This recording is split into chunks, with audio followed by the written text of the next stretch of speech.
Well, that was it. I hope you enjoyed it. I hope you learned a few things. I hope that you picked up how on several of the sets I was unracking in the wrong spot, and I never allowed me to get my lats and upper back set tight, and I was extremely weak. That's a huge thing that I watch when I review client videos every single week, is that nobody looks painfully tight once they unrack the bar. They look like they can unrack the bar and they can move around and they're somewhat comfortable. The bench press is not supposed to be comfortable. Your back hurts. Your back's supposed to hurt when you bench press. The bench press it's not sitting on the pec deck at Planet Fitness comfortable. It's sitting on the pec deck at Planet Fitness after you pay double dues on Monday and they're not giving you any pizza uncomfortable. That's how uncomfortable the bench press should be for you. That's how much it should hurt. Let that sink in.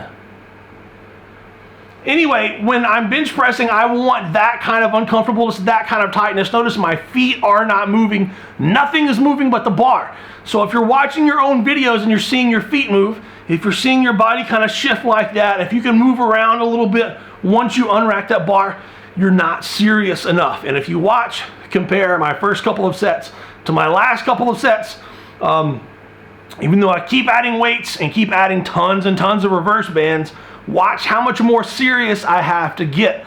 I'm pressing with more explosion. If I don't press with more explosion, more tightness, more legs, more upper back, and my upper back is fried all through under my scapulas, mid back.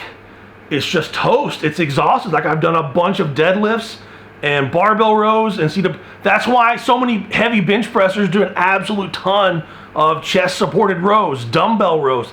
That upper back's got to make it through an entire training session. If I went in and I did squats and deadlifts 2 days ago, and my upper back is not quite recovered to come in, and you only look at how many sets that I did.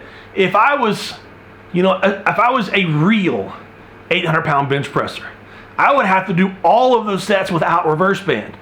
A lot of them being doubles and triples, and then working back down. And then I've got to have a speed day on top of that, or a repetition day, or whatever. My upper back has to be not sufficient to do what I just did, but it has to be able to excel through all of that and to be able to stand up through all of that punishing twice a week.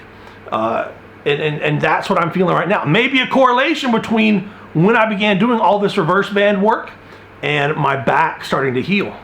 All those mid-back muscles getting all that extra work without me having to put my spine through an absolute terrible flexion, contortion, movement type thing, because my spine is bent. It is uncomfortable, but it's not having to move like it would on a lot of the strongman events. So anyway, solid work. Went up to 8 plates, tons of reverse bands. Bar was bending and bouncing. Dropped back down to 4 plates, reverse bands, and a 2-board. Watch it, I struggled to get it out of the rack because I wasn't set up correctly. Once I set up correctly, watch how easy it was. Went down and touched after that. Again, watch. That's why I'm doing all the 3-board work, all the softy pad, the shoulder saber pad work, because that is my sticking point. That's my horrible point. You see how slow that is, and then you watch how fast my 2-board gets, and then watch how fast my touch gets. That's where I can build up speed. Incline, 6 sets of 6. Last couple of sets were the best ones. Chest starting to feel like it's making a little bit of progress. Just going to keep rotating. I'm going to give myself a year to make progress on the inclines without destroying my shoulders.